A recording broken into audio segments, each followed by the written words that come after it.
I started doing theater, and that's when I really fell in love with the profession. I learned a lot. It felt a bit weird to go from living in New York on Broadway to university, so I kept putting it off. Then, eventually, I had to give up the place. I started acting when I was young, and I didn't go to drama school. It was always something that I did alongside going to school and being a normal person. Movies make teenagers have quippy answers for every question. Nothing seems to faze them, and they're like, oh, whatever. You're not like that when you're a teenager. You're really earnest. Things really feel like life or death. And you kind of oscillate between emotions at one time. It's very emotionally draining being a teenager. Diary of a Teenage Girl was my first American movie. It was my first movie in an American accent. It's based on a graphic novel, which was written in 2002 by someone called Phoebe Gloeckner. It was turned into a play by Mary Shelley, who then wrote it as a screenplay for Sundance Labs. I'm one of those girls that, day to day, I'm in trainers or Converse. I have about 50 pairs of trainers, so when I get the chance to dress up, I will definitely be in heels. 100%. I might take some battered Converse in my bag to wear at the after party when my feet are tired. My first professional audition as an actor was when I was about 12 years old, and it was for a children's television show called Am I High, which I ended up doing for 2 years. I want to play a range, from victims to strong people, just as long as it's a well-rounded character, and it's not a woman who's just there for the purpose of the man. I was really quite geeky at school. At one point, I wanted to be prime minister or a mathematician. I used to do a Saturday drama group called Young Blood Theatre Company with school friends in West London, nothing to do with my mom and dad. A casting director came to pick people out for a new BBC children's series called Am I High? She picked me, I auditioned, and I got the job. I was quite academic, quite geeky when I was a kid. I was more interested in going to school than I was in becoming a film star or something. All my friends were off on gap years, so going to New York alone, at the age of 18, was kind of my flying the nest. It was an amazing experience. When I was young, there weren't any teenage girls I could relate to in film. They were all put in boxes, the virginal good girl, the really sarcastic asexual one. I wanted to do something that represented how I felt then. I want to keep playing strong female roles. I don't mean superheroes, but women who are really alive. When you're a teenager, your essence is so specific to being a teenager. And everything becomes so extreme. Your emotions are on the surface, and you oscillate between different things at one time.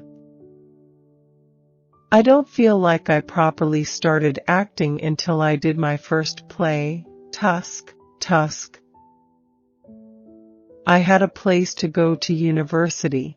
I was going to study history. I was in New York doing Arcadia, and I suddenly thought, it feels a bit weird to go from a New York stage to Manchester University. It didn't quite feel right. If you're doing something like Arcadia by Tom Stoppard, which has been done millions and millions of times, And it's been played some unbelievably well-respected actors. There's a lot more pressure there. But I try not to think about all the other people who have done it before me. You've got to try and be original. 70s music is the kind of music I listen to. 70s clothes, I adore. I think that Hollywood misconstrues actresses saying, "Oh, I want to play a strong female character, like we all want to play, like superheroes or something." It sounds so negative of me to say, but I don't feel like there were many coming-of-age films when I was growing up. I think that when I was a teenager, I felt really misrepresented in the teenage roles that I was watching on screen, especially in women.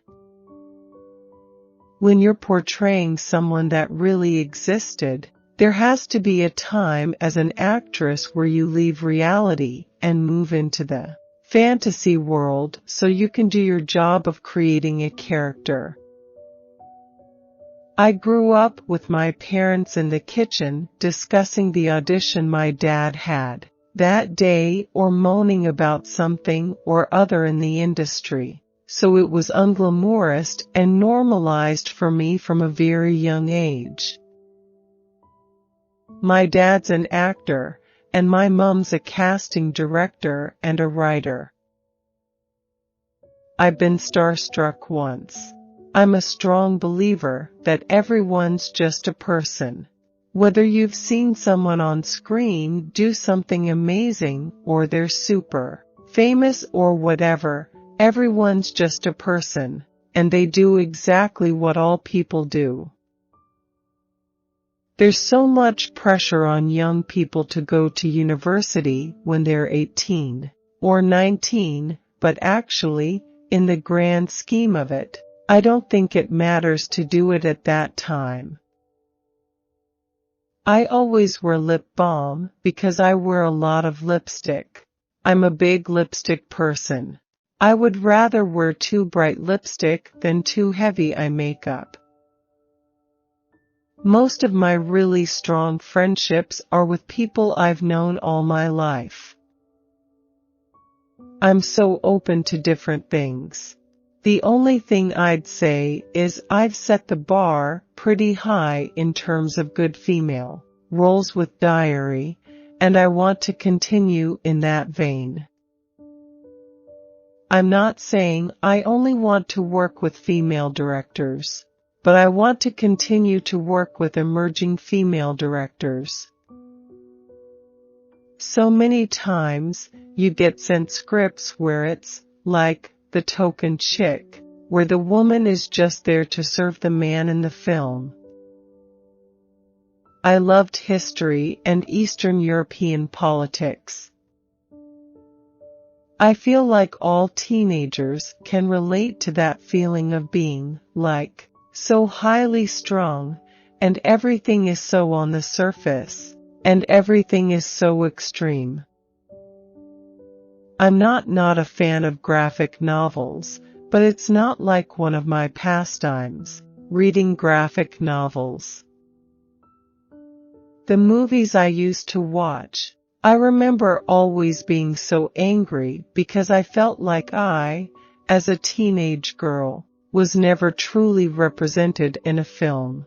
There were always bits of me that were represented. I'd watch Juno and be like, oh, well, part of me is like that, but it's still not the whole thing. Playing weird and quirky characters, like those with weird nuances, I find very interesting. You have to have really thick skin. Art is obviously there to be criticized and there to be taken in different ways. Not everyone is going to like what you do.